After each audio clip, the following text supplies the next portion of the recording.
শূন্য লক্ষ বাসনা ছুটিছে গভীর আধারে, জানি না কখন ডুবে যাবে কোন অকুল গরল পাথারে। প্রভু বিশ্ব বিপদ হন্তা, তুমি দাঁড়াও রুধিয়া পন্থা।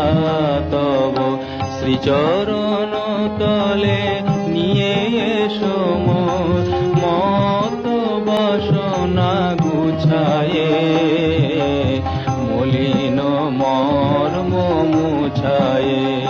তুমি নির্মল কর মঙ্গল করে।